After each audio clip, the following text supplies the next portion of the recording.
자, 하프타임 오윤혜 씨 함께합니다. 어서 오세요. 네, 반갑습니다. 오윤혜입니다. 예, 안경이 잘 어울리십니다. 예. 감사합니다. 예. 네.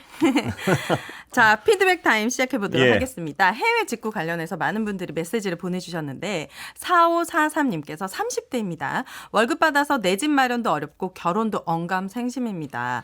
해외 직구로 제가 좋아하는 피규어들 가끔씩 싸게 사는 것이 삶의 낚시였습니다. 이제 하나 남은 저의 소확행이 사라지는 줄 알고 C컵했네요. 앞으로는 좀 더 명확한 정책 집행 부탁드립니다. 예. 저도 직구로 사는 것들 많이 있거든요. 뭐 사십니까? 저는 오윤혜 씨? 아니 뭐. 네, 많이 있어요. 진짜 훨씬 저렴하거든요. 오래 기다려도. 그래가지고. 저도 네. 3개 사봤습니다. 3개. 아, 지금까지 어떤 거 사보셨어요? 사무실에서 쓸래는 냉장고. 아, 요만한 소형 냉장고. 아, 냉장고요? 예, 네. 사봤습니다. 아, 예. 네. 한 정말 싼 근데 네. 기능도 괜찮던가요? 기능이 멀쩡하게 돌아가서 깜짝 놀랐죠. 그러니까요. 예. 합리적인 소비를 할 수 예. 있습니다. 자, 1321님께서 좀만 내려주세요. 해외 직구 전체를 규제한다는 것은 문제가 있을 수 있으나 그냥 두면 소상공인 온라인 판매자인 우리들은 다 죽습니다. 저희는 원래 하루 평균 4-5개 정도 판매했는데 지금 일주일에 2-3개밖에 판매가 안 됩니다. 저도 테무에서 구매해 보았지만 싼 것은 몇 번 쓰면 고장나서 쓸 수가 없는 것이 절반 이상이었습니다. AS도 안 되고요. 예. 알리 테무가 1년 내에 국내 시장 과반 이상 확보하면 소상공인 영세 제조업체 다 망할 것입니다. 그때는 더 큰 일이 벌어질 거라 생각됩니다. 이것도 분명히 어떤 정책의 고민이 돼야 될 부분이죠. 그러니까 맞아요. 이게 부딪히는 부분인데 지금 이 소상공인들의 고통도 있고 또 이 고통을 하고 또 소비자들의 어떤 싸게 살 수 있는 기회란 부분도 또 부딪히고 그래서 이런 부분이 조율이 어려운 부분인데 네. 정부에서 어떤 접점을 찾을지 연구를 많이 해야 될 거예요 아마. 예. 네, 맞습니다. 예. 그리고 VUDGHK님께서 예. 주로 젊은 분들의 해외 직구에 열광하고 있습니다만 그것은 결국 우리 청년들의 일자리가 점점 줄어들 확률도 점점 높아지는 것입니다. 당장 싼 맛에 구입하는 거 매력 있지만 장기적으로는 우리 모두에게 손실로 돌아옵니다. 그러니까 이런 측면도 있고요. 또한 이런 측면도 있고 국민들 네. 다수 그러니까 이게 부딪히는 측면이 있다는 걸 굉장히 정책적으로 고민을 해야 되는데 분명히 이런 측면도 있죠. 그러나 네. 또 상당수 국민들이 중국의 싼 노동력과 싸게 만든 물건을 들여와서 그럼 사실 어떤 가처분 소득이 늘어나는 부분이 있는 거거든요. 뭐냐면 싸게 사니까 어떤 부분은. 그래서 그 소득을 국내에 다시 더 쓸 수 있게 되는 경제적 측면도 있는 거고. 그러니까 이게 간단한 부분은 아닌 것 같아요. 예. 네. 그래서 미국도 중국의 싼 물품을 들여와서 그 싸게 구매하고 싸게 소비함으로써 자신들의 어떤 가처분 소득을 늘리는 효과도 있거든요. 네. 그러니까 이게 한 부분만 볼 건 아닌가. 이분들의 고통도 물론 살펴야 되고요. 맞아요. 예. 그렇습니다. 자, 건앵커님께서 앞 시간에 헬마와 했을 때 이번 정부에서 깔끔하게 진행했던 정책에 대한 청취자 답변 중 이게 제일 많았습니다. 저도 들으면서 왔는데 저도 이거 생각했거든요. 아, 이거 생각 못했습니다. 물론 이 정책은 과일값을 싸게 해주거나 내 소득을 늘려주진 않습니다. 하지만 기분은 좋습니다. 메라카노님께서 나이 1살씩 가끔 생일 안 지나면 2살씩 이건 깔끔하게 낮춰주신 거. 제가 놓쳤습니다. 드디어 하나. 예. 드디어 분명히 하나 알겠습니다. 예. 네. 이건 정말 놓쳤습니다, 제가. 네, 히아신스님 만나의 정책은 그나마 좋았다고 예, 생각합니다. 청취자 여러분들 때문에 제가 분명히 어디 가서 얘기할 수 있는 거 하나 생겼습니다. 네, 이걸 못 맞습니다. 생각했네요, 제가. 예. 이 정책으로 우리가 뭐 집을 살 수 있거나 뭐 세금을 줄이거나 그런 그래도 건 기분 아니지만. 좋아진 것도 어딥니까? 네, 예. 맞습니다. 그렇습니다. 자, 그럼 뉴스로 넘어가 보도록 하겠습니다.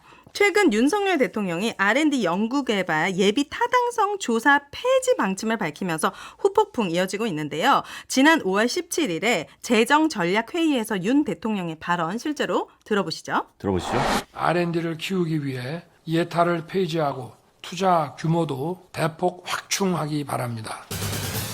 이 예비 타당성 조사 예타 폐지. 이 예비 타당성 조사가 뭐죠? 간단하게.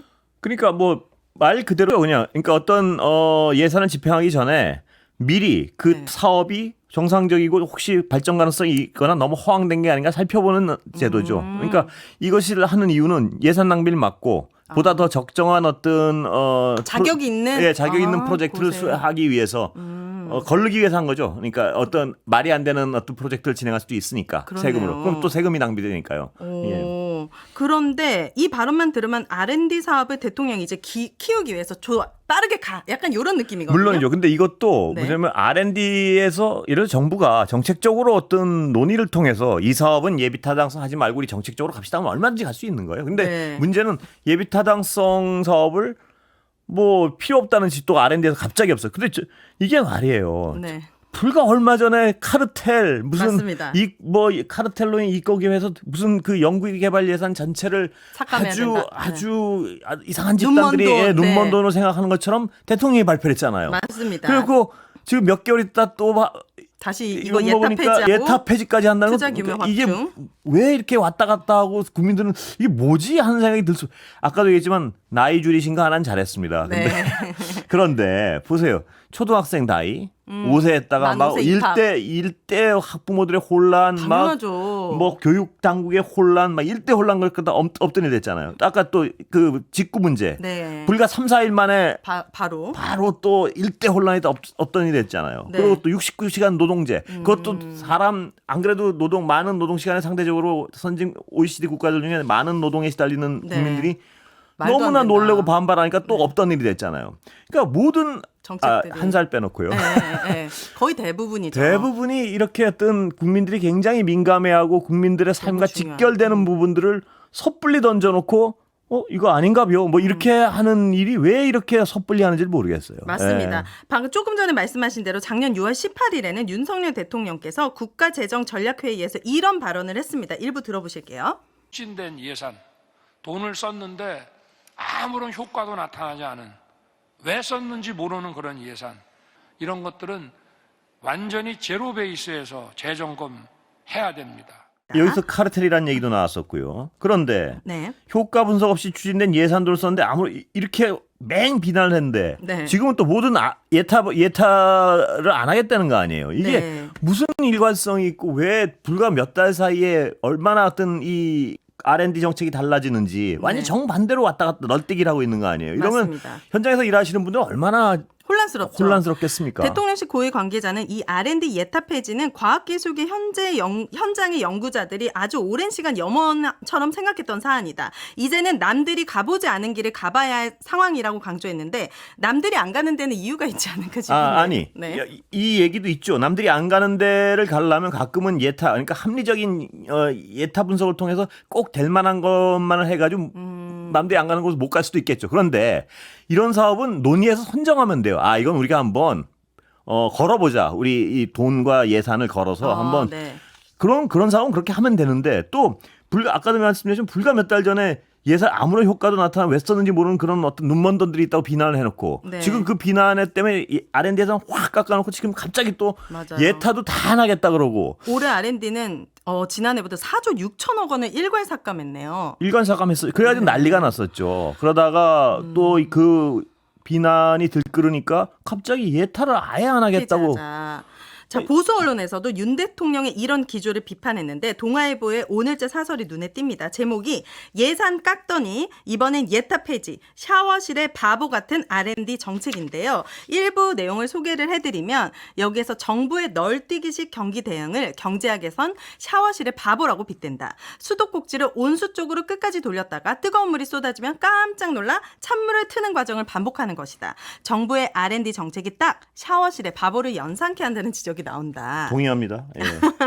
근데 과학계에서도 이 같은 방향 선회를 마냥 반기는 게 아닌 것 같아요. 보니까 오히려 예타를 없애면 엉망진창인 사업들을 걸러낼 수 있는 거름망이 사라지고 이는 예타를 내실화하라는 과학계나 시민사회의 요구와도 맞지 않다라고 얘기를 했습니다. 그리고 이게 아까 예타를 내시라 하면은 이게 미래에 꼭 성공할 것만을 R&D를 해야 되는 건 아니죠. 실패도 해서 배우는 것도 있으니까. 그쵸, 그런데 그럼요. 이것을 하다가 실패해도 좋은 사업과 하다 실패하면 예산을 버리는 사업을 예타를 통해서 지정을 하고 네. 그다음에 모험을 할 땐 모험을 하고 이래야 되는데 앞에는 뜬금없이 아무런 근거 없이 갑자기 카르텔로 쪼하면서 4조를 확 깎았다가 네.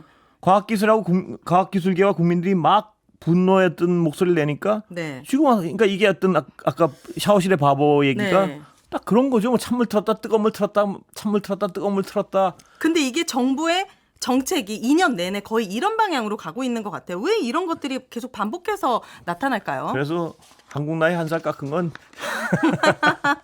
알겠습니다. 자, 오늘 아직 조금 남았군요. 예.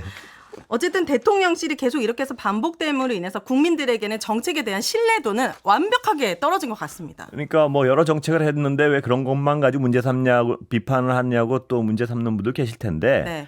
그게 아니고 국민들이 직결되고 우리가 뇌리에 남아있는 큰 정책들, 네. 민감한 정책들은 거의 예외 없이 이런 어떤 맞아요. 의대 증원도 그렇고. 의대 증원도 네. 지금 엉망이 돼 있죠. 네. 그러니까 계속 밀어붙인 건 엉망이 돼 있고 네. 안 밀어붙이고 네, 여기까지 샤워실의 하겠습니다. 바보. 네, 3부에서는 신현영 민주당 의원과 인터뷰 준비되어 있습니다. 하부타임 여기까지 할게요. 감사합니다. 감사합니다.